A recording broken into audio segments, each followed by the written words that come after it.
Ya, baik. Silakan scroll ke bawah. Ya, silakan Bintang soal.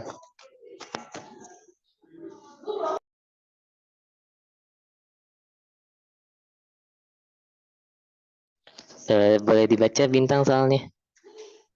Silakan dibaca. Baik, untuk penyelesaian soalnya ini pada gambar di bawah tersebut, Anda melihat foto sebuah rumah pertanian dengan atap berbentuk limas. Ini sebuah rumah pertanian dengan atap berbentuk limas. Lalu pada gambar di bawah tersebut, ini adalah bentuk model matematika dari atap rumah pertanian siswa serta pengukurannya. Lalu kemudian pada lantai loteng, model model ABCD tersebut berbentuk persegi. Balok penyangga atap merupakan tepi balok atau prisma segi 4. EF, GH, KLMN. E adalah titik tengah dari AT dan F adalah titik tengah dari BT.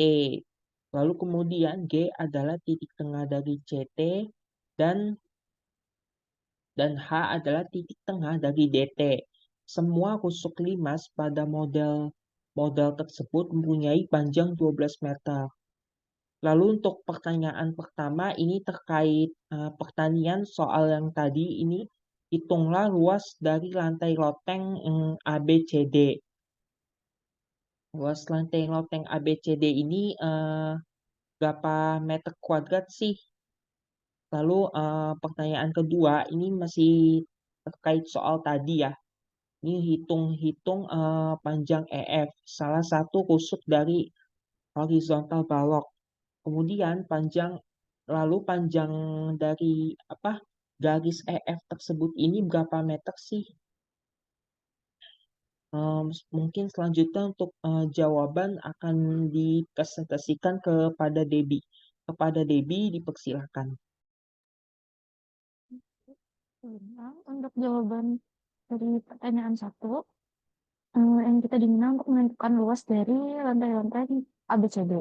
Dari informasi pada soal diketahui bahwa lantai loteng ABCD tersebut merupakan sebuah persegi dan setiap sisinya memiliki panjang 12 meter. Maka untuk menentukan luas lantai loteng ABCD tersebut dapat digunakan rumus luas persegi yaitu sisi dikali sisi.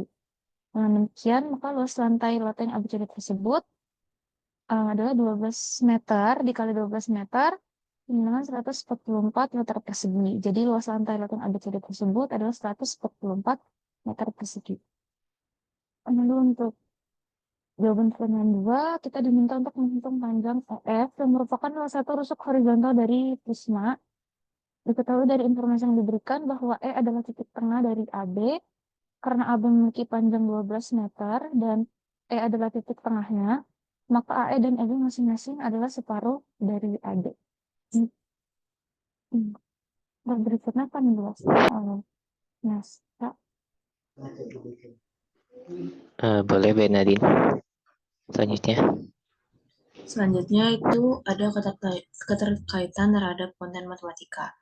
Nah, di sini soal ini tuh mengacu kepada isi Space and Shape, salah satu dari 4 isi kerangka soal matematika dari program for International Student Assessment atau PISA. Konten Space and Shape atau PISA ini berfokus pada kemampuan siswa dalam memahami dan memanipulasi bentuk dalam ruang 2 dimensi dan 3 dimensi, serta hubungan antara bentuk-bentuk tersebut. Pada soal ini juga terdapat beberapa pemahaman dalam matematika yang dipelajari oleh siswa, antara lain yang pertama itu ada pemahaman bentuk, di mana peserta didik ini perlu memahami konsep dasar geometri seperti persegi dan piramida, serta properti-properti dari bentuk-bentuk tersebut. Yang kedua ada pemahaman ruang, di mana soal ini mengharuskan siswa untuk memvisualisasikan dan memanipulasi dengan bentuk-bentuk dalam 3 dimensi, meskipun dalam hal ini mereka bekerja dengan representasi 2 dimensi dan bentuk-bentuk tersebut. Yang ketiga ada pengukuran yang melibatkan pengukuran panjang, perhitungan luas, yang merupakan keterampilan penting dalam memahami dan menerapkan konsep-konsep geometri. Yang keempat ada hubungan antar bentuk, di mana peserta didik harus mengenali hubungan antara berbagai bagian dari bangunan, seperti bagaimana sisi-sisi piramida terhubung dengan alas persegi dan bagaimana titik tengah sisi-sisi tersebut terhubung dengan bentuk balok yang mendukung atap. Nah, pertanyaan ini dimaksudkan untuk menilai kemampuan siswa dalam menerapkan pengetahuan dan keterampilan pada permasalahan yang berkaitan dengan ruang dan geometri di dunia nyata, yaitu desain dan konstruksi bangunan. Oleh karena itu, pernyataan ini mencakup beberapa aspek penting ruang dan bentuk yang relevan dengan penilaian di scroll bintang. Tolong di scroll bintang. Ya. Nah, oleh karena itu, pernyataan ini tuh mencakup berbagai aspek penting ruang dan bentuk yang relevan dengan penilaian PISA. Oke. Ke atas dulu bintang. Saya mau nambahin dulu. Ke atas lagi dari awal. Dari soal. Ya, oke. Jadi saya nambahin ya. Jadi di sini soal model PISA ini merupakan soal yang sudah termasuk kategori higher order thinking skill dengan adanya stimulus berupa gambar. Nah, gambar ini dikaitkan dengan konteks nyata, yaitu berupa rumah pertanian dengan atap yang berbentuk limas. Nah, tetapi ini kan atapnya gede banget ya. Nah, di dalam atap itu ada loteng. Nah, dia dimodelkan seperti gambar di bawahnya. Boleh di-scroll lagi, Bintang? Ya, nah jadi ilustrasinya seperti itu. Nah, di mana makanya di situ dituliskan ada lantai loteng dari soal. Nah, artinya di atap ini bukan hanya ada atap doang, tapi ada loteng. Nah, dengan lantainya bermodel ABCD. Nah, balok penyangga atap itu sekaligus menjadi bagian atas dari si loteng itu. Nah, selanjutnya untuk piramida kita tahu sendiri ya bahwa piramida berbentuknya 5 segi 4. Nah, selanjutnya boleh scroll ke bawah lagi. Nah, oke, di sini ada sedikit klarifikasi, panjang EF itu harusnya meter ya, karena panjang nggak mungkin meter kuadrat. Ini mohon maaf kemarin belum mengalami belum dicek ulang, jadi ada beberapa yang typo. Lalu untuk menghitung luas itu tinggal menggunakan konsep luas persegi ya, di mana itu di SMP sudah dipelajari. Terus untuk rusuk horizontal balok, nah itu juga sudah dipelajari pada bagian bangun ruang sisi datar yang ada di SMP. Selanjutnya boleh scroll lagi ke bawah. Ya, scroll lagi boleh. Ya, scroll lagi. Nah, oke. Konten matematika yang dibahas kebetulan untuk kelompok saya itu materinya adalah space and shape. Nah, space and shape dari katanya space itu ruang, and shape itu bentuk atau bidang. Nah, soal ini relevan dengan materi space and shape jelas karena dia berkaitan langsung dengan geometri. Nah, karena ini ada gambar geometri, maka dia berkaitan langsung dengan konten space and shape itu. Nah, scroll lagi boleh? Nah, jadi Mohon maaf, ada Zidan. ya? Iya, izin memotong. Karena kan satu kelompok 8 menit ya, jadi boleh dipercepat karena tadi mulainya 35, jadi udah melebihi. Oh, waktunya sudah habis ya? Oke. Ini ada tanya jawab atau tidak? Kalau waktunya nggak memungkinkan, maka tidak perlu ada tanya jawab. Tapi jika ada pertanyaan yang memang sangat ingin ditanyakan, diberi kesempatan untuk bertanya. Oh, oke. Terima kasih, Ibu. Untuk penjelasannya sekiranya sudah cukup. Sebetulnya di bawah ada, jadi kami bikin contoh soal lagi mengenai space and shape, bikin soal sendiri. Cuma karena waktunya nggak keburu, sepertinya ini nanti akan dibagikan saja. Ya, jadi nanti filenya dikirim semua ke Inaya untuk dikompil jadi satu ya, sehingga bisa di-share ke seluruh atau bisa di-upload ke MS Team.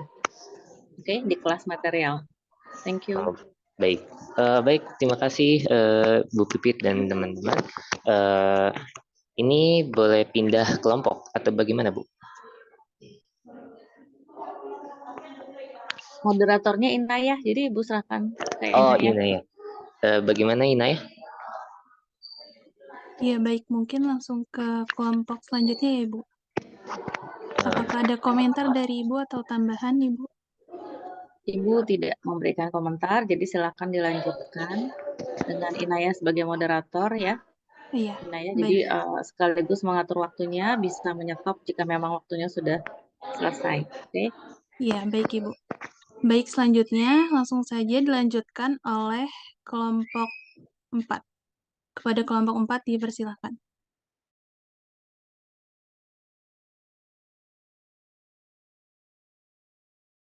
Ya, Assalamualaikum warahmatullahi wabarakatuh. Selamat pagi, Bu Pipit dan teman-teman. Di sini kami dari kelompok 4 beranggotakan dari saya sendiri, Asya Delia, lalu ada Meliana dan Wulansari. Di sini kami membahas tentang televisi kabel atau cable television. Selanjutnya soalnya itu tabel di bawah ini menunjukkan data tentang kepemilikan televisi di 5 negara. Data ini juga menunjukkan presentasi rumah tangga yang memiliki TV dan berlangganan TV kabel. Di kolom pertama di sini ada 5 negara. Setelah di kolom kedua di sini adalah jumlah rumah tangga yang memiliki TV.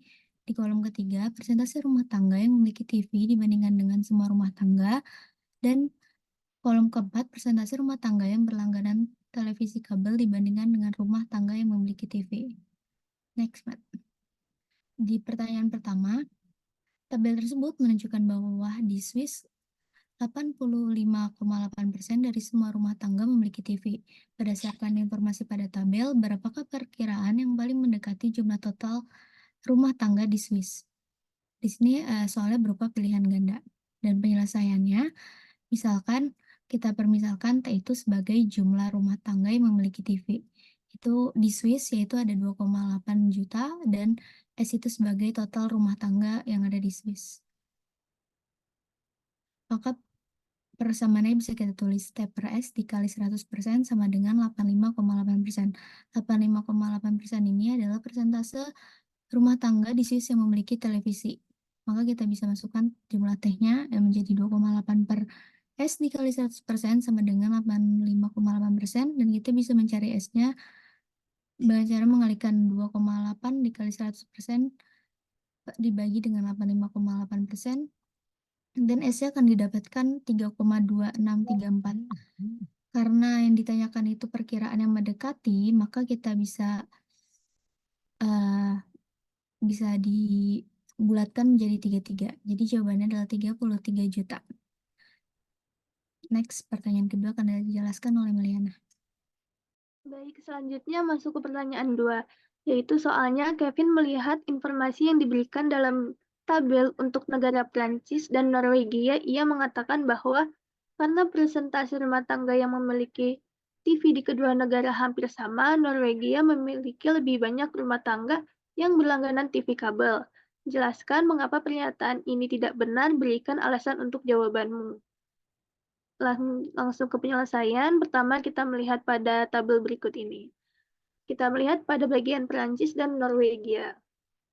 Di Perancis, rumah tangga yang memiliki televisi adalah 24,5 juta penduduk. Sedangkan di Norwegia, rumah tangga yang memiliki televisi adalah 2 juta penduduk. Pada presentasinya di rumah tangga yang memiliki TV terdapat besaran yang hampir sama, yaitu Perancis 97,0% dan Norwegia 97,2%. Namun pada Norwegia yang memiliki persentase langganan TV kabel lebih tinggi, yaitu sebesar 42,7%. Sedangkan Prancis hanya memiliki sebesar 15,4%. Pada pernyataan Kevin, menurutnya Norwegia yang lebih banyak berlangganan TV kabel karena memiliki persentase 42,7%.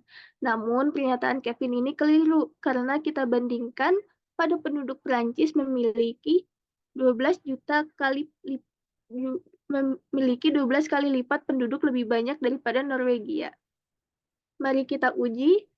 Nah, kita uji dengan memperkalikan jumlah penduduk dengan persentase langganan TV kabelnya, yaitu 24,5 juta dikali dengan 15,4/100, yaitu memiliki hasil 3.773.000 penduduk yang berlangganan TV kabel pada negara Prancis. Selanjutnya di Norwegia kita kalikan jumlah penduduk yang memiliki TV dikalikan dengan persentase yang berlangganan TV kabel, yaitu 2 juta dikali 42,7/100, yaitu hasilnya 854.000 penduduk yang berlangganan TV kabel. Nah, di sini kita lihat bahwa Prancis memiliki penduduk lebih banyak daripada Norwegia. Maka terbukti bahwa pernyataan Kevin keliru. Prancis memiliki lebih banyak berlangganan TV kabel dibandingkan Norwegia karena dipengaruhi oleh jumlah penduduk. Selanjutnya, keterkaitan konten oleh Wulan.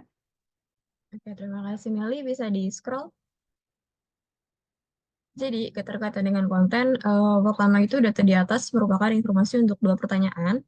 Data disajikan dalam bentuk tabel yang dapat digunakan untuk menginformasikan negara-negara dengan persentase berlangganan TV kabel berdasarkan jumlah rumah tangga di suatu negara. Nah, untuk tipe pertanyaan pertama itu berupa pilihan ganda sederhana, dan pertanyaan kedua itu pertanyaan isian dengan jawaban yang perlu dikonstruksikan berdasarkan informasi yang tertera pada tabel. Lalu, maaf, pertanyaan pertama dan kedua itu termasuk ke dalam kategori konten ketidakpastian dan data, dan soal-soal ini itu memerlukan kemampuan dasar membaca dan memahami data yang diberikan.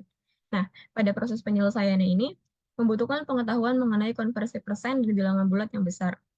Hal ini seharusnya bukan masalah, namun jika pertanyaan ini diberikan kepada siswa-siswi usia 15 tahun, kemungkinan akan terjadi miskonsepsi pada proses perhitungannya, karena bilangan desimal dikolaborasikan dengan persen, terutama pada pertanyaan 2 yang mengharuskan siswa itu menganalisis pernyataan pada soal untuk menentukan benar atau salah.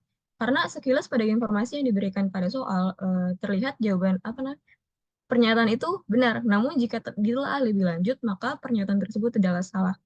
Sekian dari kelompok 4, dikembalikan kepada moderator. Baik, terima kasih kelompok 4. Sebelumnya, apakah ada yang ingin ditanyakan kelompok 4 atau dari teman-teman semua? Ya, jika tidak ada, kita lanjutkan ke kelompok selanjutnya. Terima kasih kepada kelompok 4. Terima kasih kembali moderator. Ya, selanjutnya kita lanjutkan dengan presentasi dari kelompok 5. Kepada kelompok 5 dipersilakan. Baik, terima kasih Inaya atas waktunya. Assalamualaikum warahmatullahi wabarakatuh. Selamat pagi Bu Pipit dan teman-teman semua. Kami dari kelompok 5 yang beranggotakan saya sendiri Anita Meilani, lalu ada Abdullah dan Aisyah Cahya Argianti.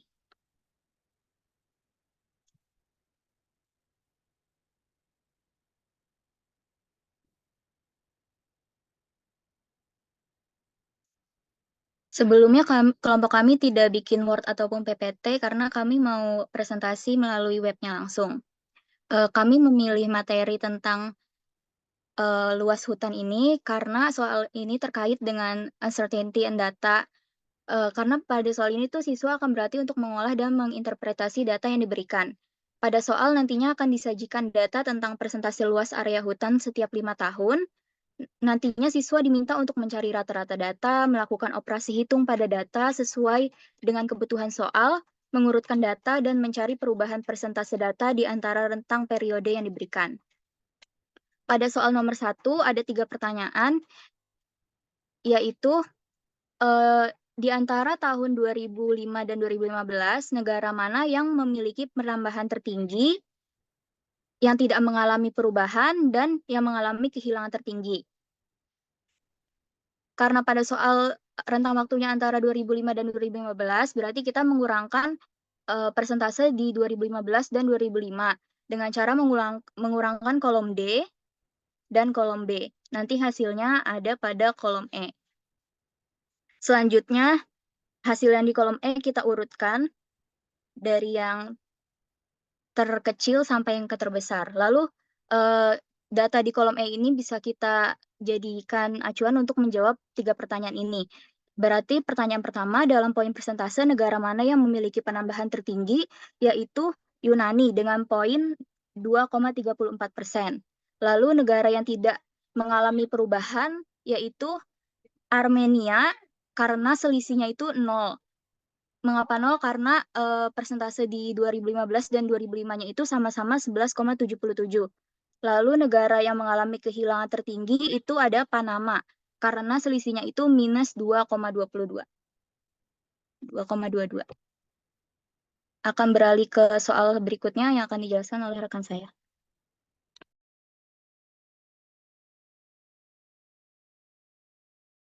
Baik, untuk soal yang kedua, di sini untuk datanya masih sama, dan untuk pertanyaannya kita diminta untuk mencari dari 4 pernyataan ini, mana yang menggambarkan perubahan rata-rata dalam persentase luas hutan untuk kedua periode waktu tersebut secara benar. Nah, di sini kan pertanyaannya itu adalah perubahan rata-rata. Berarti kita harus terlebih dulu mencari rata-rata dari rentang masing-masing 2 periode. Nah, yang pertama kita akan mencari pada rentang periode waktu dari 2005 sampai ke 2010. Di mana nanti kita akan mengurangkan kolom C ini yang berisi data dari 2010 dengan kolom yang B. Nah, nanti hasilnya ini akan ada pada kolom E. Selanjutnya, kita mencari dari rentang data 2015 sampai ke rentang data 2010 dengan cara mengurangi kolom D dengan kolom C. Nanti ini hasilnya akan muncul pada kolom F. Nah, setelah kita mendapatkan kolom E dan kolom F ini, kita mencari rata-rata dari kedua kolom ini. Yang pertama ini kolom E.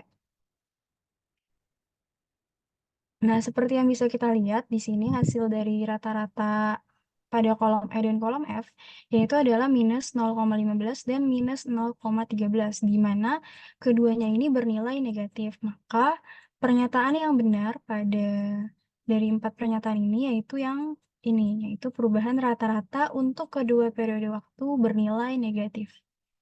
Untuk soal selanjutnya akan dijelaskan oleh rekan saya.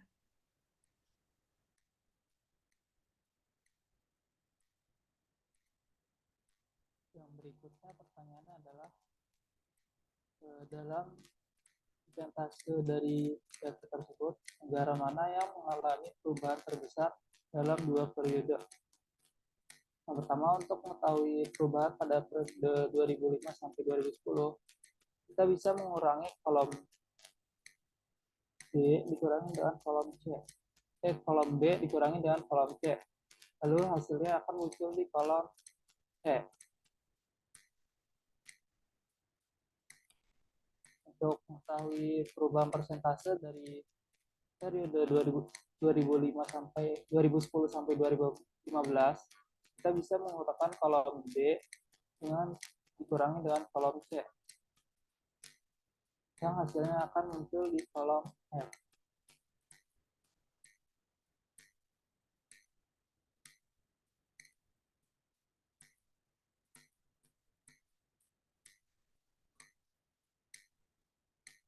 Suaranya bisa lebih keras lagi.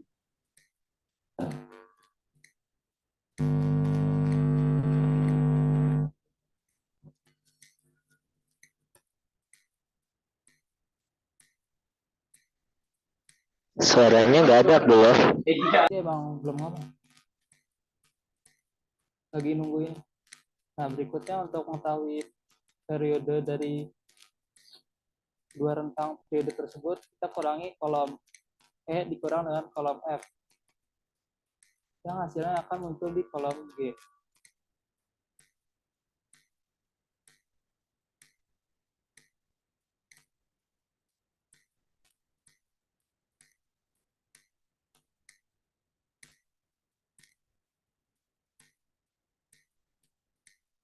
Lalu kita urutkan kolom G.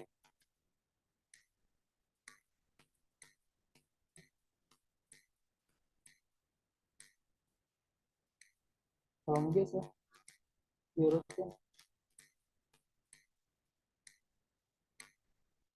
Udah dulu, ini yang di kolom E.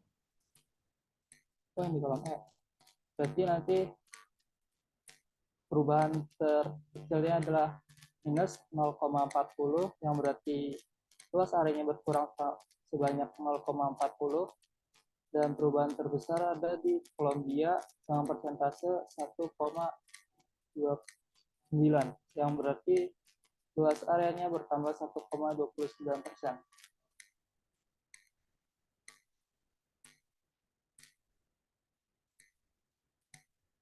Yang pertanyaan keempat, Zelena menyatakan bahwa Korea Selatan memiliki hutan yang lebih luas daripada negara lain dalam daftar pada tahun yang ditampilkan. Apakah pernyataan Helena berdasarkan pada data dalam tabel? Jawabannya tidak, karena data pada tabel adalah Maaf, Abdullah. persentase. Waktunya sudah habis untuk kelompok 5. Sebelumnya, apakah dari kelompok 5 ada yang ingin ditanyakan? Jika tidak ada, Tidak ada Ara, karena ini juga sudah selesai. Terima kasih atas remindernya. Terima kasih juga yang lain sudah mendengarkan. Kami pamit undur diri. Wassalamualaikum warahmatullahi wabarakatuh. baik, terima kasih kelompok 5 atas kesempatannya. Kemudian kita lanjutkan dengan presentasi kelompok 8. Kepada kelompok 8 dipersilakan. Baik, saya izin share screen ya.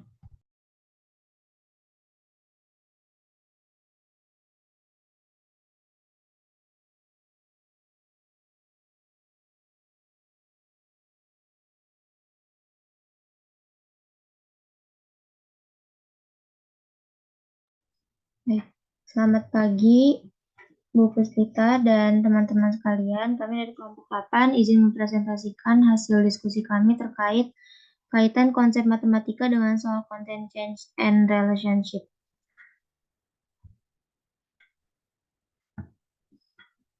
Untuk anggota kelompok kami itu ada Fatima Andita Putri, Madia Latifa, dan saya sendiri, Tania Nafa. Untuk pertanyaannya, ini langsung saya terjemahin saja. Ini tentang drip rate atau tingkat tetesan suatu infus. Jadi, infus atau sebuah infus digunakan untuk mengalirkan cairan dan obat-obatan kepada pasien. Nah, di sini suster-suster tuh pengen menghitung gitu berapa drip rate-nya. Nah, mereka menggunakan formula ini. dV per 60N, yang dimana D ini adalah faktor tetesan yang diukur dalam per mililiter. Habis untuk V-nya ini untuk volumenya, dan N ini untuk jumlah jamnya. Nah, sekarang ini pertanyaannya. Pertanyaannya yang ini, perawat harus menghitung volume infus dari laju infus D-nya atau drip rate-nya. Nah, infus dengan kecepatan tetes 50 tetes per menit harus diberikan kepada pasien selama 3 jam. Untuk infus ini faktor tetesnya adalah 25 tetes per mililiter. Nah, di sini yang ditanyakan adalah volume dari infus itu sendiri. Nah, ini untuk solusinya. Jadi kan diketahui kecepatan suatu infus yaitu 50 tetes per 1 menit. Kemudian infus tersebut diberikan selama 3 jam, maka total tetes suatu infus selama 3 jam adalah 60 kali 3 kali 50, yaitu 9.000. Kemudian diketahui pula bahwa faktor tetesnya adalah 25 tetes per mililiter, maka untuk menentukan volume ml infus tersebut, kita harus membagi total tetes infus selama 3 jam, yaitu 9.000, dengan faktor tetesnya, yaitu 25.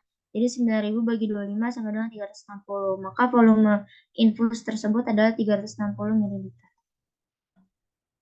Kemudian selanjutnya akan dijelaskan oleh Fatima. Oke, jadi selanjutnya di sini ada beberapa alasan kenapa soal tersebut termasuk ke dalam aspek change and relationship. Yang pertama, perubahan volume infus seiring waktu. Jadi dari soal kita tahu bahwa volume infus itu meningkat seiring berjalannya waktu karena infus terus diteteskan ke dalam tubuh pasien. Lalu yang kedua ada hubungan antara jumlah tetesan dan volume infus. Terdapat hubungan yang terdefinisi antara jumlah tetesan yang diberikan, yaitu 50 tetes per menit, dengan volume total infus yang diberikan kepada pasien. Hubungan ini direpresentasikan oleh faktor tetesan, yaitu 25 tetes per mililiter. Hubungan ini memberikan pemahaman tentang berapa banyak tetesan yang diperlukan untuk menghasilkan volume infus tertentu. Lalu yang ketiga adalah keterkaitan antara faktor tetesan dan volume infus. Jadi faktor tetesan menunjukkan jumlah tetesan yang diperlukan untuk menghasilkan volume infus dalam satuan mililiter. Hubungan ini penting dalam menentukan volume infus yang tepat berdasarkan laju tetesan yang diberikan. Dan yang terakhir, ada korelasi antara infus yang diberikan dengan dosis yang diperlukan. Jadi volume infus yang diberikan itu harus sesuai dengan dosis yang diresepkan atau yang dibutuhkan berdasarkan kondisi medisnya. Terus selanjutnya akan dijelaskan oleh rekan saya. Selanjutnya di sini kita akan melihat hubungan konsep matematika di SD atau SMP yang berkaitan dengan change and relationship. Di sini kita ada yang pertama itu mengatakan bahwa salah kita pada change and relationship. Mohon maaf, suaranya terlalu pelan sekali. Suaranya bisa lebih dikeraskan atau mungkin laptop Ibu ya? Apa Ibu? Suaranya kurang keras. Oh, ya. Suaranya keputus-putus tadi. Saya suaranya di laptop aja kalau begitu.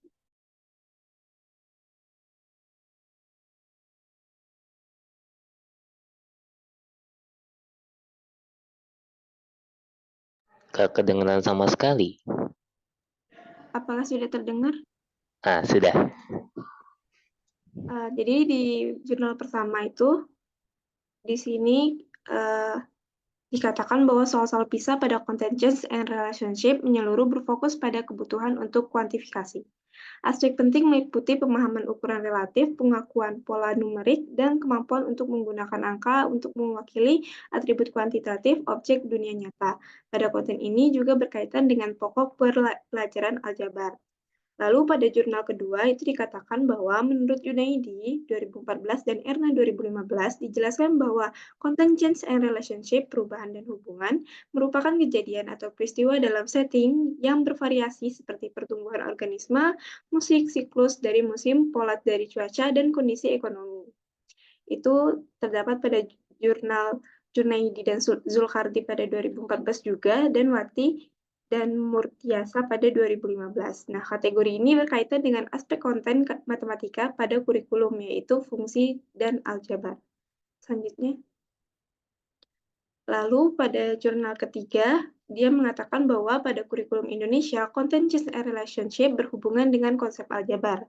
Nah, jadi dari ketiga jurnal tersebut dapat kita simpulkan bahwa content change and relationship berkaitan dengan konsep matematika di SMP, yaitu pada materi fungsi dan aljabar, yang mana hal ini juga dapat berkaitan dengan materi SPLDV, polinomial, dan sejenisnya. Oke. Mungkin sekian presentasi dari kelompok kami. Kami kembalikan kepada Ara. Terima kasih.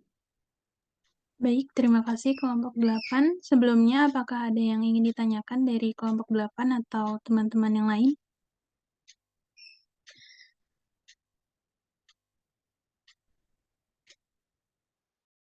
Ya, sepertinya tidak ada, jadi kita lanjutkan ke kelompok berikutnya. Terima kasih kelompok 8. Kelompok berikutnya adalah kelompok 3. Kepada kelompok 3 dipersilakan. Baik, terima kasih Inaya. Sebelumnya kami dari kelompok 3 dengan anggotakan saya Salwa Salsabila, yang kedua ada Inaya Arafa, dan yang ketiga ada Anindya Lestari. Di sini kami membahas tentang matematika konten yaitu quantity dengan judul which car. Baik, di sini saya mulai. Boleh di-scroll.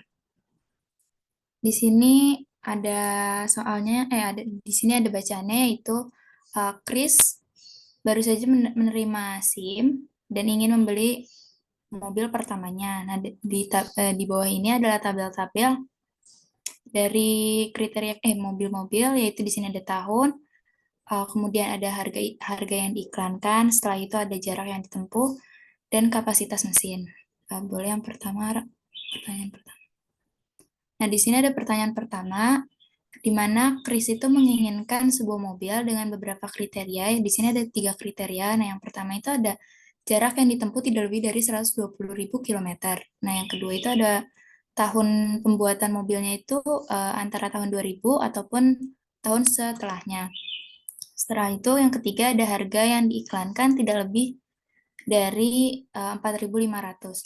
Nah, mobil mana yang masuk ke dalam kriteria yang Chris inginkan ini? Nah, soal pertama ini termasuk matematika kontennya itu uncertainty and data, yang mana tidak masuk ke matematika konten yang kita bahas, tapi di sini akan saya jelaskan sedikit. Nah, kenapa masuk uncertainty and data? Karena di sini kita harus mensortir atau menyeleksi data-data dari tabel, yang mana nantinya setelah kita melihat tabel tersebut, kita akan dapatkan jawabannya dari 3 kriteria tersebut. Boleh di-scroll. Nah, kita dapat dari 3 kriteria kita lihat dari tabel ini, itu mobil B atau Bolte. Boleh di-scroll. Nah, kaitannya itu kaitan pertanyaan nomor 1 dengan kategori data dan ketidakpastian itu karena pertanyaan ini diselesaikan dengan kita menentukan ketiga kondisi tersebut terpenuhi secara bersamaan, dan diperlukan juga pengetahuan tentang konversi dasar baris kolom pada tabel dan kemampuan untuk membaca data yang terstruktur. Meskipun solusinya itu kita juga harus memiliki pemahaman dasar tentang bilangan bulat yang besar mana dan yang kecil mana. Nah, pertanyaan yang berkaitan dengan uncertainty and data juga pada umumnya melibatkan pengumpulan, pengolahan, dan analisis data untuk memprediksi dan memperkirakan nilai yang tidak ketahui, serta untuk mengambil keputusan atau mengambil suatu hasil berdasarkan data yang tidak terstruktur tersebut. Terima kasih, boleh dilanjut oleh rekan saya. Baik, pertanyaan nomor 2 adalah which car engine capacity is the smallest? Jadi kapasitas mesin mana yang paling kecil? Karena yang ditanya kapasitas mesin yang paling kecil, jadi dari tabel tuh kita dapat melihat di baris bagian kapasitas mesin. Jadi kalau dilihat kita dapetin kapasitas mesin mobil Alfa itu 1,79, Bolt itu 1,796, Castle itu 1,82, dan Diesel itu 1,783. Nah, untuk mencari nilai terkecil dari desimal ini, kita dapat membentuk 3 angka di belakang koma untuk meratakan di belakang komanya itu.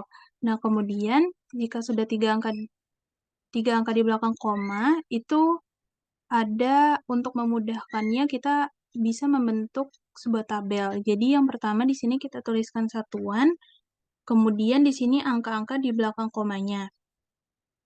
Nah, ini yang di belakang komanya, karena di belakang komanya itu, satu angka di belakang komanya itu ada angka 7 dan 8, berarti kan yang terkecilnya itu adalah angka 7. Nah, kemudian tapi angka 7-nya ini ada 3, berarti kita harus lanjut melihat ke kolom selanjutnya, yaitu 2 angka di belakangnya. Nah, ternyata ada angka 9 dan juga angka 8. Nah, ternyata yang terkecil berarti angka 8.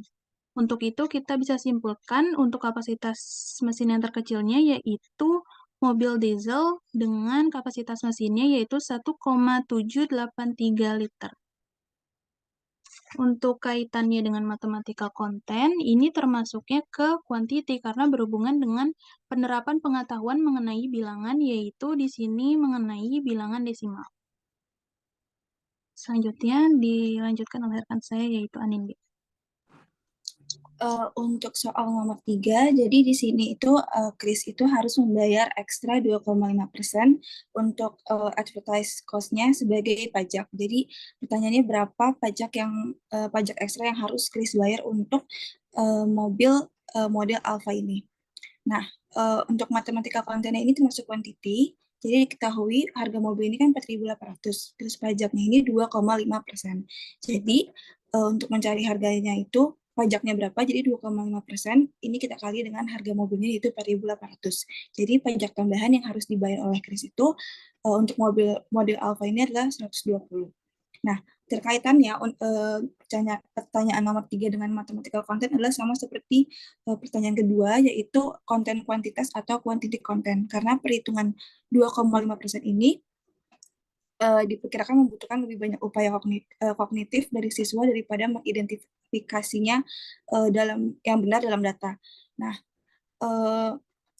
seperti pertanyaan nomor 2, pertanyaan nomor 3 ini dialokasikan untuk kategori pekerja dikarenakan kedua item ini tuh upaya kognitif yang dibuat dalam matematika, yaitu notasi desimal dan perhitungan persentase.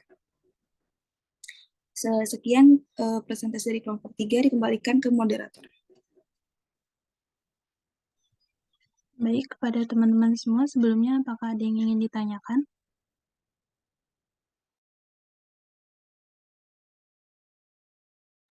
Jika tidak ada, kita lanjutkan ke kelompok selanjutnya.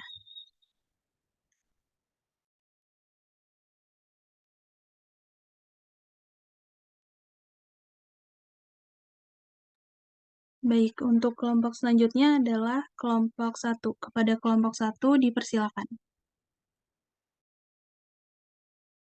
Baik, sebentar. Ini.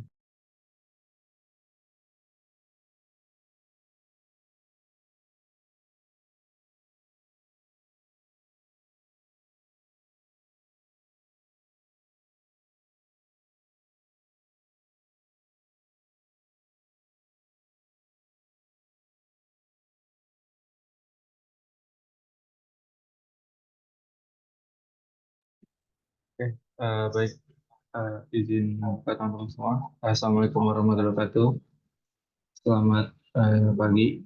Jadi di sini kami dari kelompok 1 yang beranggotakan saya sendiri, Dasin Vito, Muhammad Irsyad, dan Muhammad Fauzan Haris. Di sini saya ingin mempresentasikan tugas kemarin. Untuk kelompok kami itu mendapat tentang quantity. Di sini kami mengambil soalnya itu tentang bank statement. Jadi soalnya di setiap minggu bisa citizen transfer 130 Z kepada akun bank anaknya. Di Zlan bank itu ada biaya transfer dalam setiap transfer. Lalu bisa citizen ini menerima statement ini dari bank di bulan November tahun 2011. Untuk pertanyaannya, itu berapa banyak biaya yang dikeluarkan dalam setiap transfer bank di bulan November? Dan ini adalah statementnya tabelnya. Oke, untuk penjelasan jawabannya akan dijelaskan oleh Mas Fauzan Al-Hafiz. Silakan.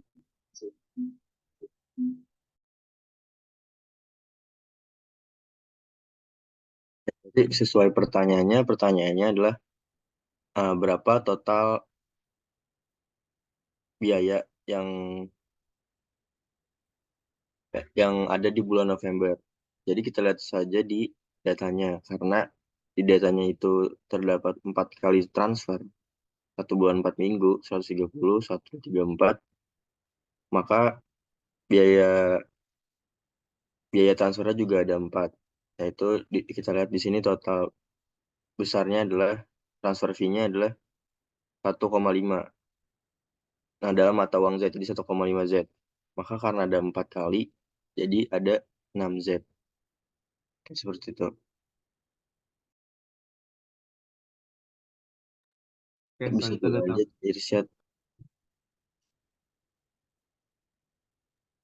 Baik, kemudian untuk matematik konten yang termasuk dalam soal tersebut, yaitu ada di ancestry dan untuk pengolahan data dan analisis data, dan kemudian ada quantity.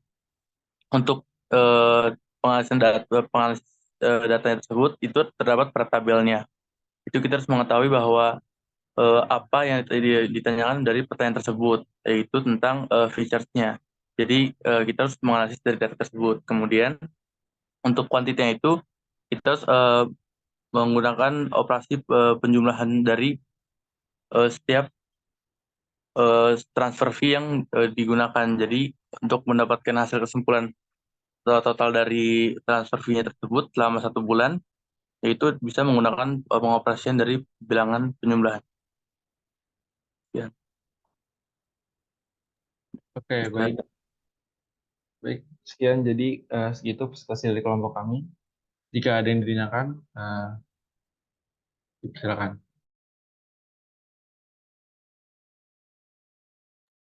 Baik, apakah dari teman-teman ada yang ingin ditanyakan?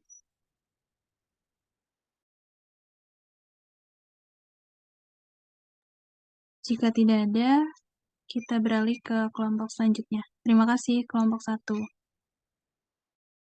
Baik, terima kasih. Baik, selanjutnya kita lanjutkan dengan presentasi dari kelompok 11. Kepada kelompok 11 dipersilakan.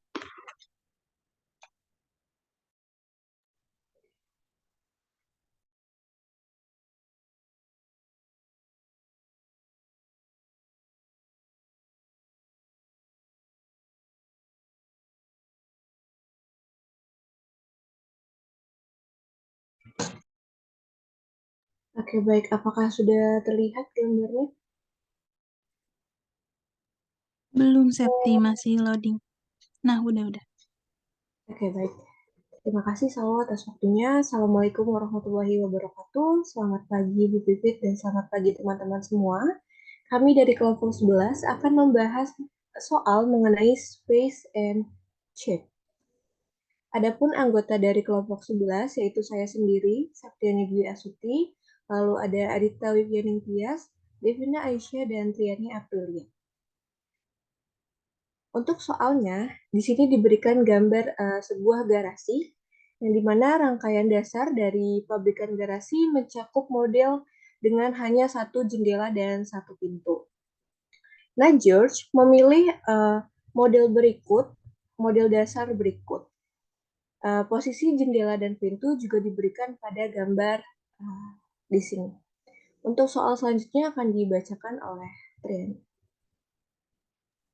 Oke, untuk soal yang pertama, ilustrasi di bawah ini menunjukkan perbedaan dasar model jika dilihat dari sisi belakang garasi. Hanya satu dari beberapa ilustrasi di bawah yang cocok dengan model yang dipilih oleh si George. Pertanyaannya, model manakah yang sesuai dengan pilihan George? Oke, boleh ke slide sebelumnya nggak?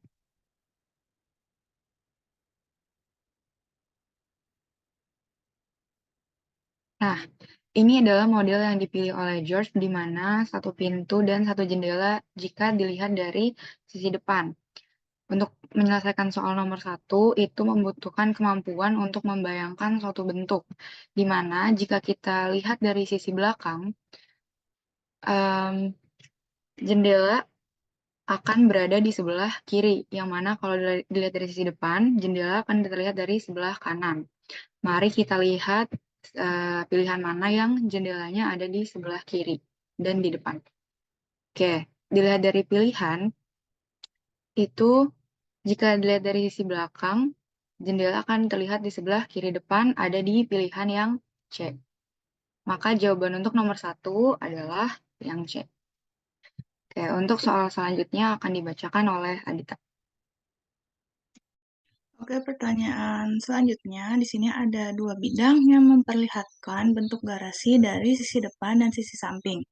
Nah, di sini juga ada keterangan bahwa atap dari garasi tersebut terbentuk oleh persegi panjang yang sama. Nah, kita diminta untuk menentukan total area dari atap tersebut. Nah, karena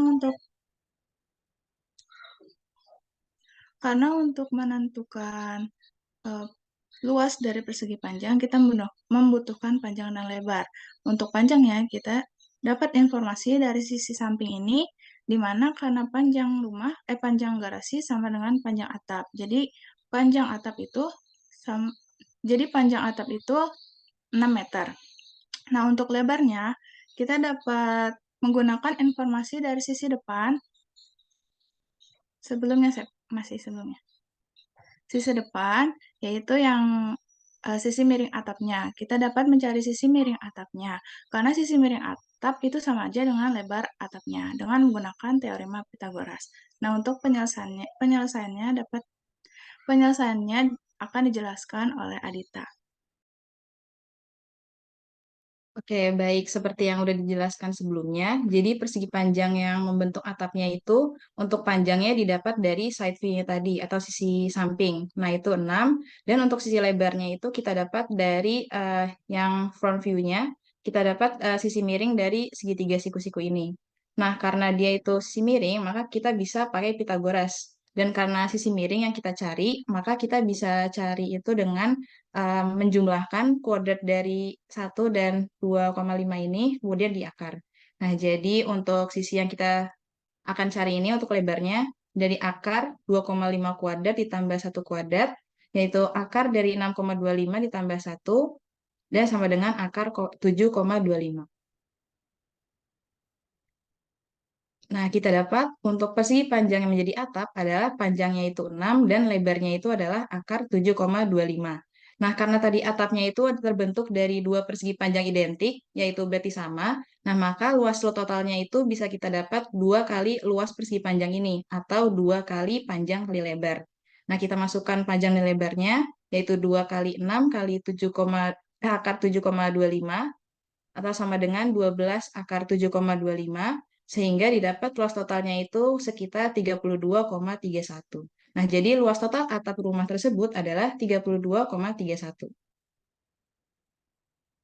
Nah, keterkaitan dengan elemen konten pada capaian pembelajaran. Nah, soal ini itu berkaitan dengan pengukuran dan geometri, di mana untuk pengukuran itu terkait pada cara menentukan ukuran panjang dan luas bangun datar. Kemudian untuk bagian geometri, terdapat keterkaitan dengan hubungan dengan bangun datar dan teorema Pythagoras dalam mencari penyelesaian soal. Oke, mungkin segitu aja dari kelompok 11. Saya kembalikan lagi ke moderator. Terima kasih.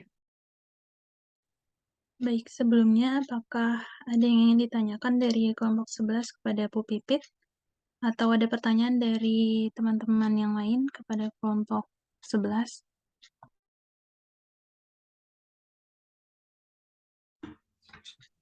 Ya, sepertinya tidak ada, jadi kita lanjutkan ke kelompok selanjutnya. Terima kasih kelompok 11.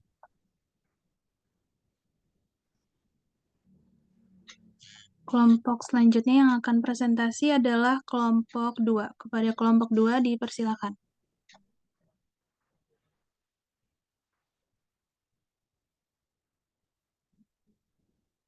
Baik, Assalamualaikum warahmatullahi wabarakatuh. Selamat pagi Bu Pipi, selamat pagi teman-teman.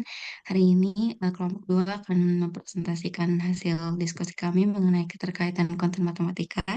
Dalam hal ini kita dapat soal quantity content. Selanjutnya, anggota kelompok 2 itu ada Halim Abidas, saya sendiri, dan Siti Nuraisya, juga Gracia Sianipar. Selanjutnya, soal ini kita ambil dari PISA 2022. Bisa kita baca di sini tentang Tania yang berencana untuk membeli mobil baru. Ia ingin tahu berapa biaya yang akan dikeluarkan untuk membeli mobil baru dan mengendarainya selama setahun pertama. Selanjutnya, nah dari soal itu kita bisa melihat harga mobil dan juga konsumsi bahan bakar tiap mobil, yaitu ada 4 mobil yang sedang dipertimbangkan Tania untuk dibeli. Ada mobil A, mobil B, mobil C, dan mobil D. Dalam tabel ini, konsumsi bahan bakar adalah jumlah liter bahan bakar yang dibutuhkan untuk menempuh jarak 100 km. Ini adalah perkiraan berdasarkan kombinasi berkendara di kota dan jalan raya. Selanjutnya, Dalam soal juga diketahui bahwa Tania menemukan estimator biaya ini secara online dan membuat perkiraan sebagai berikut. Yang pertama, dia akan mengemudi sejauh 20.000 km tahun ini, dan yang kedua, biaya rata-rata bahan bakar akan menjadi 1,54 Z per liter. Yang ketiga, biaya perawatan yang diperkirakan adalah 250 Z dalam tahun pertama. Kemudian, estimator biaya yang didapatkan Tania ini digunakan untuk membantu Tania mencari mobil manakah yang biaya pembelian dan kendaraannya itu paling murah pada tahun pertama. Selanjutnya, hmm, nah jadi pada soal itu ada kolom how to use cost estimator. Jadi pada soal ini yang perlu siswa lakukan itu memasukkan harga mobil dan konsumsi bahan bakar untuk setiap mobil ke dalam estimator biaya yang tadi itu untuk menentukan mobil mana dari 4 mobil yang akan paling sedikit biayanya dalam tahun pertama. Jadi ini adalah instruksi untuk menggunakan alat tersebut tersedia di panel kiri dalam soal tadi. Jika siswa mengklik spanduk cara menggunakan estimator biaya, maka sebuah kotak dengan instruksi seperti gambar di samping akan terbuka. Ini merupakan instruksi untuk menggunakan cost estimator yang tadi. Selanjutnya, saat kita memasukkan harga mobil dan konsumsi bahan bakar untuk setiap mobil ke dalam estimator biaya atau cost estimator ini, maka secara otomatis estimator biaya ini akan menentukan berapa biaya pembelian dan pengoperasian sebuah mobil pada tahun pertama. Di sini contohnya kita masukkan harga mobil dan juga konsumsi bahan bakar pada mobil D, yaitu harga mobilnya adalah 10.500 Z dan juga konsumsi bahan bakarnya adalah 14,1 liter per 100 km. Nah, kalau misalkan kita pencet calculate, dia akan otomatis muncul di result, yaitu biaya pengoperasian mobil pada tahun pertama. Nah, untuk mobil D ini ada di baris keempat, yaitu dia 15.092,8 Z. Nah, itu adalah biaya mobil D, biaya pengoperasian mobil D pada tahun pertama. Nah, kalau misalkan kita masukkan harga mobil dan juga konsumsi bahan bakar tiap mobil A, B, C, dan D, yang kita dapatkan adalah mobil A itu biayanya 14.071,2 Z, mobil B itu 13.785,6 Z, mobil C 13.969,2 Z, mobil D 15.092,8 Z. Selanjutnya,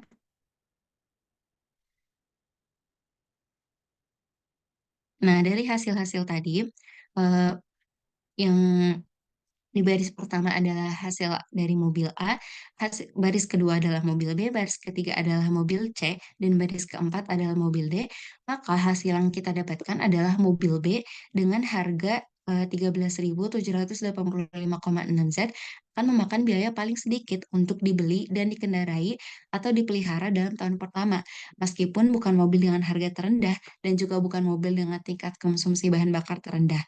Jadi urutan dari yang paling mahal hingga yang paling murah untuk dikendarai selama tahun pertama adalah mobil D, kedua mobil A, tiga mobil C, kemudian terakhir mobil B yang paling murah. Selanjutnya akan dijelaskan oleh rekan saya. Yang selanjutnya kita mau mencari tanpa bantuan estimator biaya. Di sini pertama kita mengumpulkan apa saja yang kita ketahui, seperti perkiraan jarak berkendara 20.000 km, biaya bahan bakar 1,54 Z per liter, kemudian perkiraan biaya pemeliharaan 250, dan harga mobil serta konsumsi bahan bakar per masing-masing mobil. Selanjutnya kita menghitung biaya bahan bakar yang digunakan setiap mobil. Jadi pertama itu kita membagikan perkiraan jarak mengemudi selama 1 tahun per 100 km, itu 20.000 dibagi 100, maka kita dapatkan hasil 200 km. Selanjutnya hasil tersebut dikalikan dengan konsumsi bahan bakar dan dikalikan lagi dengan biaya bahan bakar rata-rata. Nanti hasil kalinya tersebut ditambahkan dengan harga mobil masing-masing dan ditambahkan dengan perkiraan biaya pemeliharaan. Next. Contohnya itu pada mobil A, tadi sudah dapat 200 km, kemudian dikalikan dengan konsumsi bahan bakar ini yang 18,9, kita dapat hasilnya 3.780. Setelah itu, si 3.780 kita kalikan dengan biaya bahan bakar rata-rata, yaitu 1,54, maka hasilnya 5.821,2. Selanjutnya, 5.821,2 kita tambahkan dengan harga mobil dan kita tambahkan dengan perkiraan biaya pemeliharaan, yaitu tambah 8.000 dan tambah 250. Maka hasilnya itu 14.071,2. Itu merupakan hasil akhir biaya pembelian mobil A. Begitu juga dengan mobil B, C, dan D. Maka didapatkan biaya yang paling murah itu di mobil B. Next. Dilanjutkan oleh Aisyah. Oke, selanjutnya ini ada keterkaitan soal dengan konten kuantitinya. Nah, sebelumnya untuk kita tahu keterkaitan soalnya, kita harus tahu dulu apa kuantitinya. Nah, ini kita kelompok kami mengambil dari PISA 2021 Mathematics Framework yang dapat ditarik kesimpulan bahwa di sini ada quantity itu pemahaman tentang pengukuran, perhitungan, besaran, satuan, indikator, ukuran relatif, serta tren atau pola numerik.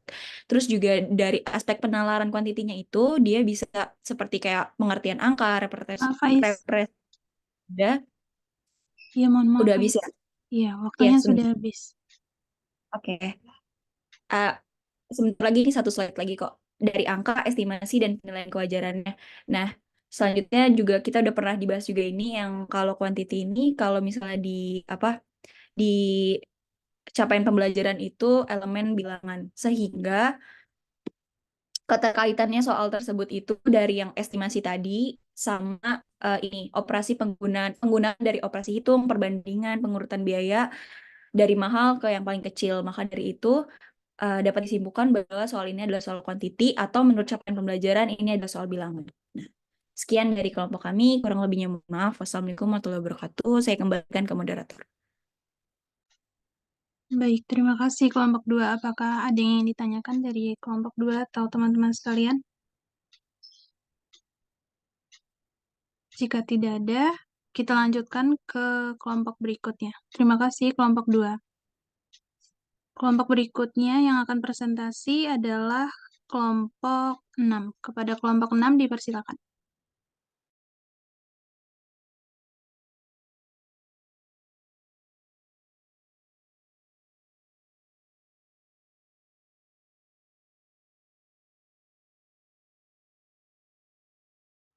Baik, selamat pagi Bu Pipit dan teman-teman sekalian. Kami dari kelompok 6 akan mempresentasikan hasil diskusi kami mengenai uncertainty and data. Kelompok kami terdiri dari Meta Puspitasari, Karyasi Samaria, dan Siti Fadila Handayani. Kami memiliki table of content. Yang pertama soal dan jawaban, kedua matematika konten, dan terakhir kesimpulan.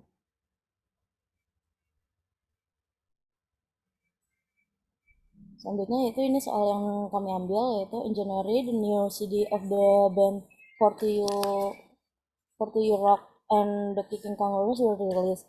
In February, the CD of the bands No One's Darling and the Metaphoricals follow. The following graph show the sales of the band CDs from January to June.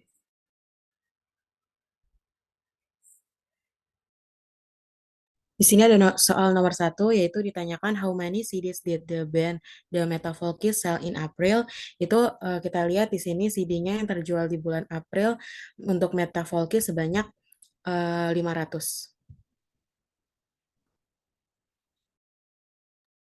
Untuk soal nomor 2, in which month did the band No One's Darling sell more CD than the band The Kicking Kangaroos for the first time?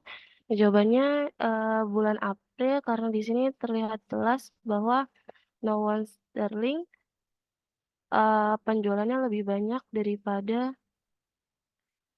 the band The Kicking Kangaroos. Selanjutnya yaitu soal ketiga, the manager of the Kicking Kangaroos is worried because the number of their CDs that sold decreased from February to June. What is the estimate of their sales volume for July? if the same negative trends continue.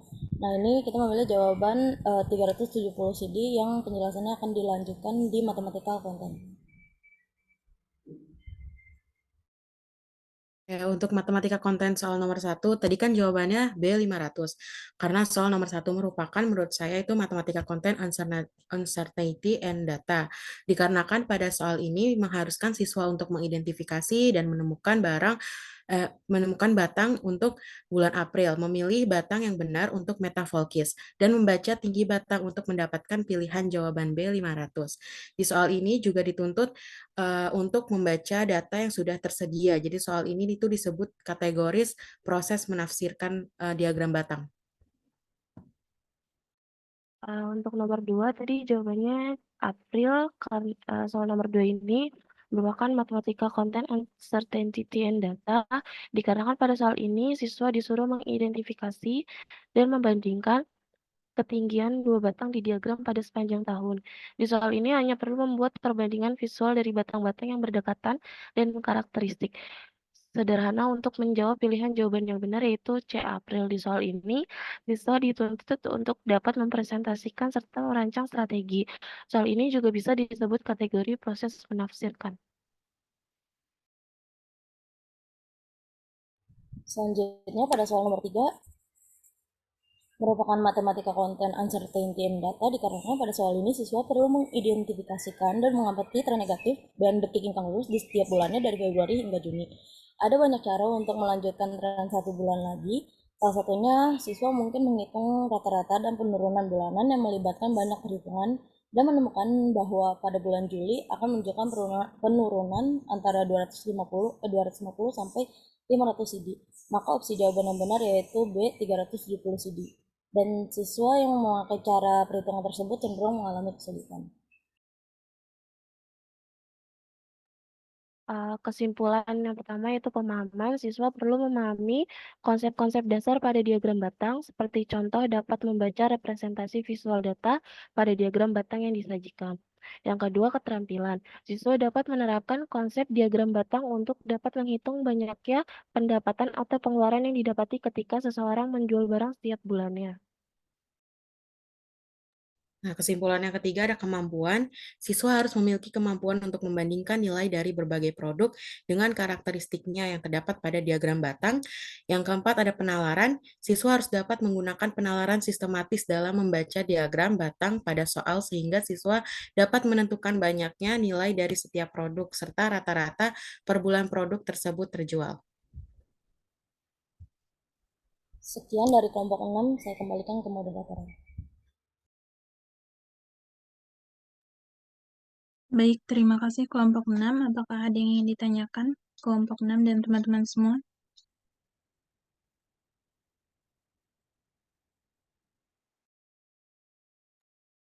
Baik, jika tidak ada, kita lanjutkan ke presentasi kelompok selanjutnya. Terima kasih kelompok 6.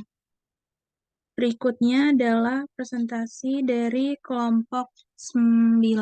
Kepada kelompok 9 dipersilakan. Baik, terima kasih Naya atas kesempatannya. Assalamualaikum warahmatullahi wabarakatuh. Selamat pagi Bu Pipit dan selamat pagi teman-teman semua. Kami dari kelompok 9 akan mempresentasikan soal Helen the Cyclist, yaitu dengan topik Change and Relationship. Next. Adapun anggota dari kelompok 9 yaitu ada saya Najma Hayati, Nesya Ayu Junianti, dan Nadia Rizky Putri.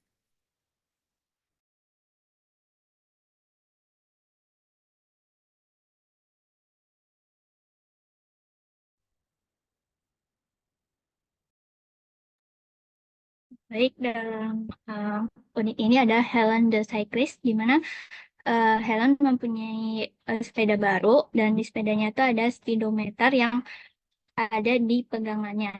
Kemudian speedometer itu dapat menunjukkan jarak dan kecepatan rata-rata yang sudah Helen tempuh. Kemudian soal yang pertama, dalam satu perjalanan Helen bersepeda 4 km di 10 menit pertama dan 20 km dalam 5 menit. Kemudian dari pernyataan di bawah di manakah yang benar. Jadi diketahui jarak pertama itu 4 km, di mana S1.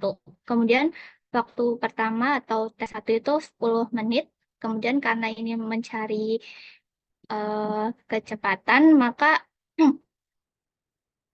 jadikan jam, jadi 1/6 jam. Kemudian jarak kedua atau S2 itu 2 km. Kemudian waktu keduanya itu T2 5 menit atau sama dengan 1/12 jam. Kemudian untuk mencari kecepatan yaitu jarak dibagi waktu. Kemudian yang ditanya itu bandingkan kecepatan rata-rata berdasarkan jarak tempuh dan waktu yang ditempuh. Jadi pertanyaannya yang pertama, kecepatan rata-rata pada jarak waktu pertama, yaitu F1 sama dengan S1 dibagi T1, atau 4 dibagi 1/6 sama dengan 24 km per jam. Kemudian kedua, kecepatan rata-rata pada jarak dan waktu kedua, yaitu F2 sama dengan S2 atau sama dengan 2/1. Atau 2 dibagi 1/12 sama dengan 24 km per jam. Karena F1 sama dengan F2, maka kecepatan rata-rata sama di 10 menit pertama dan 5 menit berikutnya. Sehingga pernyataan yang benar adalah pernyataan yang B. Selanjutnya adalah pertanyaan nomor 2. Jadi pertanyaan adalah Helen berkendara sejauh 6 km ke rumah bibinya. Speedometernya menunjukkan bahwa dia melaju dengan rata-rata 18 km per jam. Nah, yang diketahui itu kan jarak sama kecepatan. Sedangkan yang ditanya adalah pernyataan mana yang benar. Dari pernyataan tersebut itu menunjukkan waktu Helen. Jadi yang harus kita buktikan itu adalah waktu Helen. Nah, untuk mencari waktunya, itu kita bisa pakai rumus kecepatan juga, tapi karena kita yang dicari waktu, jadi kita rumusnya jadi jarak dibagi kecepatan. Karena jaraknya itu 6 dan kecepatan itu 18, jadi 6 dibagi 18 dikali jam. Karena kita bisa sederhanain dulu, jadi 1/3, karena 1 jam itu 60 menit, jadi tinggal 1/3 dikali 60 menit, hasilnya adalah 20 menit. Jadi pernyataan yang benar adalah pernyataan A, bahwa Helen membutuhkan 20 menit untuk sampai ke rumah bibinya.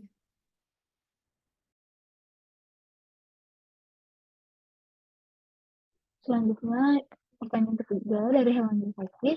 Helen rode her bike from home to the river, which is 4 km away. It took her 9 minutes. She rode home using a shorter route of 3 km. This only took her 6 minutes. What was Helen's average speed in km per hour for the trip to the river and back? Jadi dari soal ini, hal yang kita ketahui yaitu jarak berangkatnya itu 4 km dengan waktu yang ditempuh 9 menit.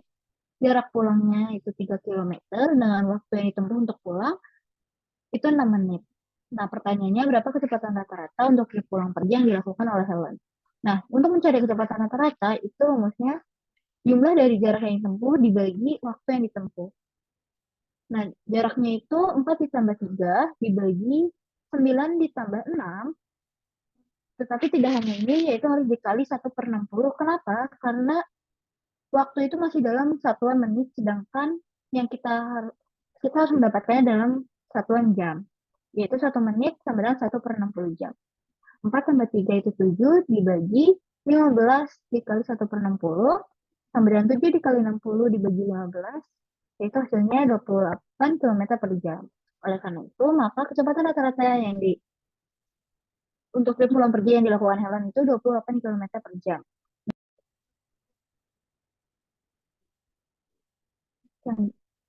Nah, terakhir ada kesimpulan. Berdasarkan ketiga contoh soal yang telah kami jelaskan, soal ini menggambarkan tipe soal change and relationship, di mana setiap soal melibatkan konsep perubahan dan hubungan antara variabel. Seperti dalam soal, kita menggunakan variabel jarak, waktu, dan kecepatan. Siswa diminta untuk menerapkan konsep tersebut dalam berbagai konteks dan menggunakan pemahaman mereka untuk menganalisis, mengidentifikasi pola, dan memecahkan masalah yang sudah diberikan. Ini menunjukkan bahwa soal-soal tersebut tidak hanya mengukur pemahaman konsep, tetapi juga kemampuan siswa dalam memahami hubungan antara variabel-variabel dalam materi jarak, waktu, dan kecepatan.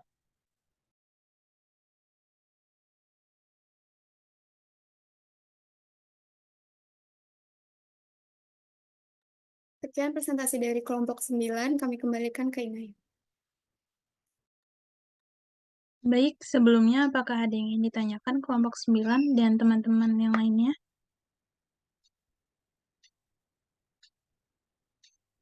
Jika tidak ada, kita lanjutkan ke kelompok selanjutnya. Terima kasih kelompok 9. Selanjutnya adalah presentasi dari kelompok 10. Kepada kelompok 10 dipersilakan.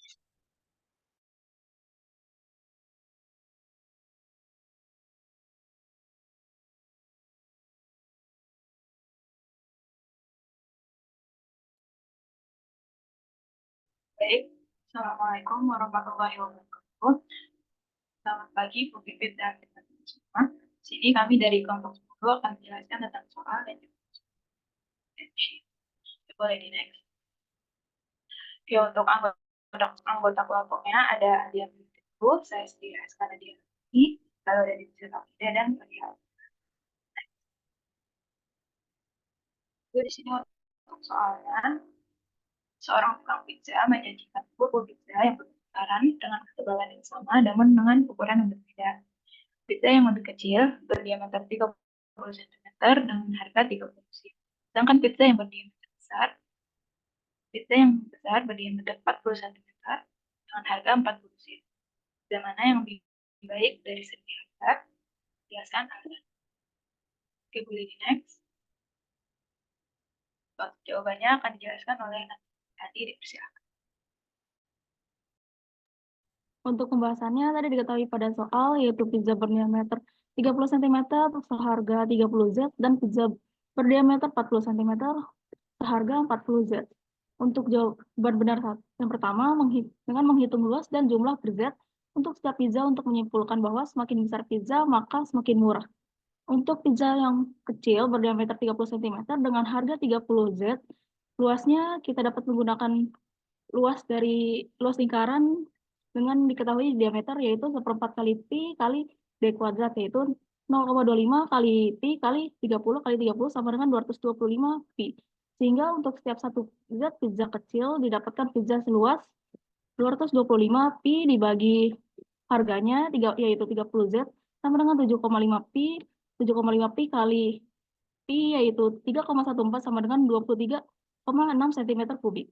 Untuk pizza yang lebih besar berdiameter 40 cm dengan harga 40 Z, luasnya adalah 0,5 kali pi kali 40 kali 40 sama dengan 400 pi. Sehingga untuk setiap satu Z pizza besar didapatkan pizza seluas 400 pi dibagi 40 sama dengan 10 pi, 10 dikali pi-nya yaitu 3,14 sama dengan 31,4 cm.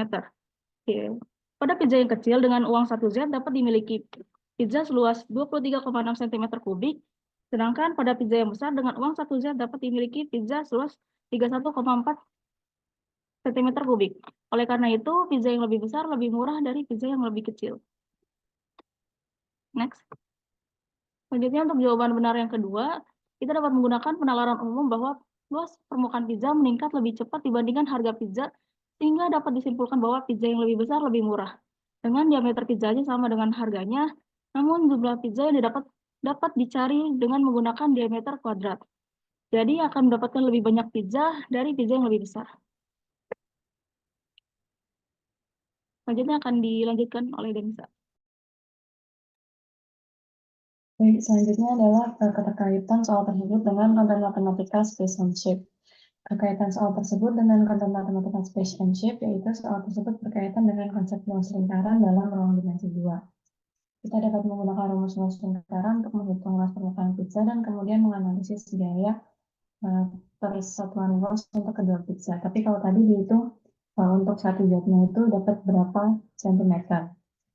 Konsep luas lingkaran membantu kita membandingkan harga kedua pizza secara lebih objektif. Pizza yang lebih besar meskipun harganya lebih mahal ternyata menawarkan harga per sentimeter yang lebih rendah sehingga menjadi pilihan yang lebih hemat. Dengan demikian, hubungan antara konten matematika ruang dan bentuk dalam soal tersebut adalah penggunaan konsep geometri lingkaran untuk memahami hubungan antara ukuran pizza, yaitu diameternya, luas pizza atau luas lingkarannya, dan harga pizza. Selanjutnya akan dilanjutkan oleh Denisa. Jadi kesimpulannya, Untuk menjawab soal tersebut, kompetensi yang diperlukan siswa yang pertama itu pemahaman tentang konsep luas permukaan lingkaran. Jadi siswa perlu memahami bagaimana menghitung luas permukaan lingkaran jika yang diketahui adalah diameternya. Yang kedua, keterampilan menerapkan konsep. Jadi siswa harus dapat menerapkan konsep luas permukaan lingkaran untuk menghitung luas permukaan laser dengan diameter yang diberikan. Yang ketiga, kemampuan perbandingan nilai. Siswa perlu memiliki kemampuan untuk membandingkan nilai relatif dari dua produk yang berbeda berdasarkan pada luas permukaan yang mereka tawarkan dan biaya yang dikenakan. Yang keempat, penalaran matematis. Siswa harus dapat menggunakan penalaran matematis untuk menyimpulkan mana yang merupakan yang terbaik dalam hal jual luas permukaan per harga unitnya.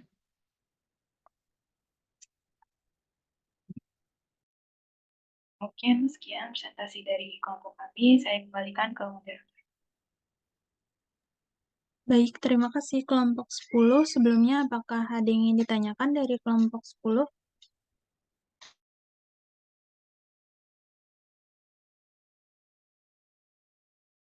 Baik, jika tidak ada, kita lanjut ke kelompok selanjutnya. Terima kasih kelompok 10.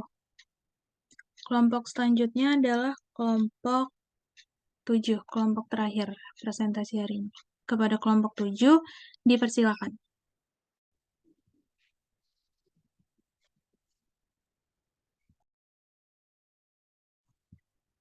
Oke, makasih Ra. Selamat pagi Bu Pipit, selamat pagi teman-teman semua. Kami dari kelompok 7 akan mempresentasikan yaitu konten matematikanya Change and Relationship, yang dimana kelompok saya beranggotakan yaitu saya sendiri, Grace Pasha Tambunan, Adelia Natasha, dan Anissa Fitri. Nah, yang ini akan dijelaskan oleh rekan saya yaitu Anissa Fitri. Oke, jadi ini soal yang kami ambil. Boleh bisa dibaca sekilas soalnya. Boleh ini. Nah, ini saya sudah mentranslate ke bahasa Indonesia. Jadi di soalnya itu adalah jalur pejalan kaki Gotemba menuju Gunung Fuji panjangnya sekitar 9 km. Pejalan kaki harus kembali dari jalan kaki sejauh 18 km pada jam 8 malam.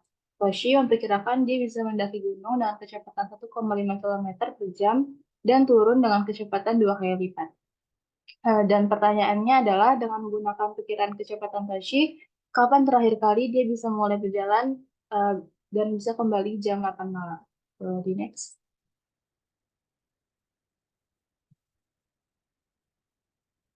Nah, ini solusi yang sudah kami kerjakan. Di sini saya ubah dulu ke dalam bahasa matematik, ke dalam konteks matematikanya, di mana Fn itu kecepatan naik, yaitu 1,5 km per jam. Ft atau kecepatan turun itu 2 kali Vn, 2 kali kecepatan naik, jadi 2 kali 1,5, jadi 3 km per jam. Dan jarak naik plus jarak turun sama dengan 18. Kemudian kita buat persamaan. Kita ingat kembali rumus dari jarak itu adalah kecepatan kali waktu. Nah, dari situ kita bisa buat persamaan, di mana persamaan pertama itu 1,5 kali T1 tambah 3T2 sama dengan 18. Lalu persamaan kedua, T1 sama dengan 2T2. Ini dapat dilihat dari kecepatannya, di mana waktu yang ditempuh untuk naik itu lebih lama dibandingkan waktu yang ditempuh untuk turun. Nah, setelah kita buat dua persamaan tersebut, kita bisa substitusi persamaan 2 ke persamaan 1. Jadi, T1-nya kita ubah ke 2T2. Jadi, 1,5 kali 2T2 ditambah 3T2 sama dengan 18. Kita kali ke dalam, jadinya 3T2 tambah 3T2 sama dengan 18. Kemudian T2 kita dapatkan hasilnya itu 3. Nah, setelah itu kita masukkan T2-nya itu ke persamaan 2. Jadi T1-nya itu kita dapatkan 6. Setelah itu kita jumlahkan T1 dengan T2, hasilnya itu 9 jam. Nah, 9 jam ini kita hitung mundur dari jam 8 malam. 9 jam dari jam 8 malam itu jam berapa, didapatkan hasil itu jam 11 pagi atau jam 11 ya. Berarti next. Selanjutnya akan dijelaskan oleh Grace.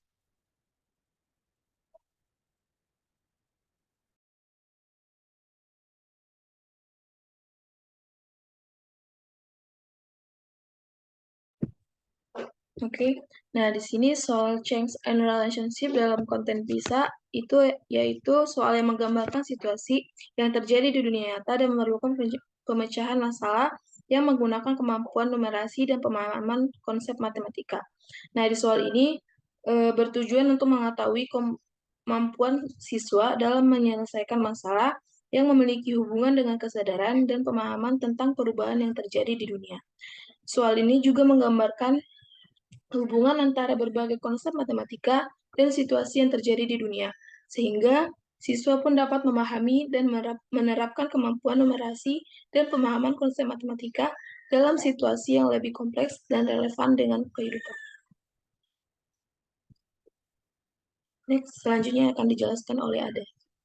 Oke, jadi soal tersebut termasuk ke dalam kategori change and relationship dalam konteks PISA karena menggambarkan situasi di dunia nyata yang melibatkan perubahan atau change dan hubungan atau relationship antara berbagai konsep matematika serta memerlukan pemecahan masalah dengan menggunakan kemampuan numerasi dan pemahaman konsep matematika.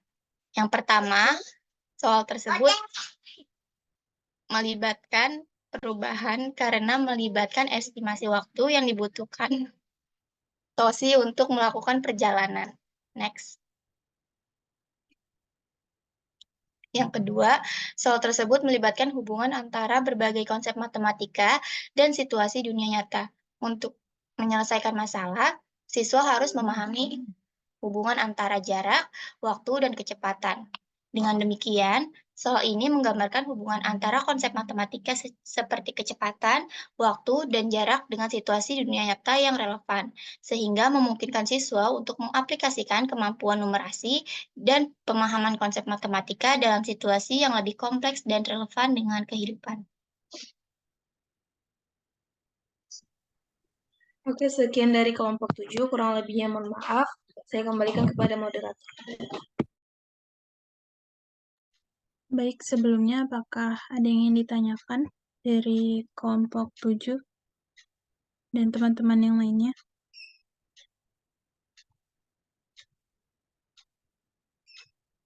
Baik, sepertinya tidak ada.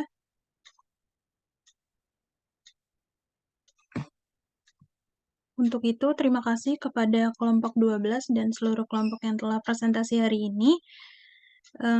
Untuk itu, presentasi 12 kelompok dari kelas kami, yaitu Pendidikan Matematika B 2022, sudah terlaksana. Kemudian saya kembalikan kepada Ibu Pipit. Terima kasih. Baik, terima kasih Inaya telah memoderatori presentasi kelompok pada hari ini. Alhamdulillah semua telah selesai. Ibu berharap bahwa presentasi ini bisa menjadi sarana untuk saling sharing knowledge among us. Jadi apa yang sudah dipelajari oleh kelompok lain bisa dengan bisa dibagikan ke kelompok lainnya gitu kan ya. Jadi kita sering belajar nih dengan kalian mencari soal, kemudian memahami aspek-aspek apa yang ada dalam soal-soal tersebut. Nah, berkaitan dengan tugas akhir, ya, nanti Ibu akan mengupload sebuah file di mana file itu adalah panduan dalam melaksanakan eksperimen mengajar dan dalam menyusun laporan. Jadi karena pekan UTS untuk mata kuliah kita adalah pekan depan, lalu di pekan depannya lagi itu awal April masih pekan UTS, maka pengumpulan laporan awal akan Ibu jadwalkan pada tanggal 6, kurang lebih ya, 6 April. Walaupun mungkin nanti akan ada libur lebaran sih sebenarnya ya, pekan kedua April ya. Jadi mungkin waktunya masih Ibu pertimbangkan kembali apakah mungkin di tanggal 6 untuk mensubmit laporan kelompok, untuk laporan tugas kelompok akhir, atau mungkin setelah Lebaran Idul Fitri. Jadi kalian punya cukup waktu untuk mempersiapkan apa yang akan dipresentasikan atau diuji cobakan pada saat eksperimen mengajar. Ya, untuk pelaksanaan eksperimen mengajar, Ibu rasa semua sudah jelas ya, kan kita satu pertemuan ada 100 menit, jadi Setiap kelompok memiliki waktu 50 menit. Harap perhatikan waktu yang ada, jadi tidak boleh lebih dari 40 menit. Karena nanti 10 menitnya akan dialokasikan untuk diskusi, kemudian saran dan komentar dari dosen maupun pertanyaan atau komentar dari teman-teman juga boleh memberikan komentar dan masukan. Karena nanti di panduan pengerjaan tugas yang akan Ibu berikan di MS Team, kalian harus membuat laporan awal dan laporan akhir. Ya, jadi laporan awal itu salah satu isinya adalah kalian membuat rangkaian aktivitas pembelajaran untuk 2 jam pelajaran, ya. Nah, nanti di laporan akhirnya adalah kalian memasukkan, menuliskan refleksi. Karena setelah membuat perancangan atau perencanaan, lalu kalian implementasikan di kelas kegiatannya, maka kalian akan mendapatkan beberapa hal yang mungkin di luar dugaan.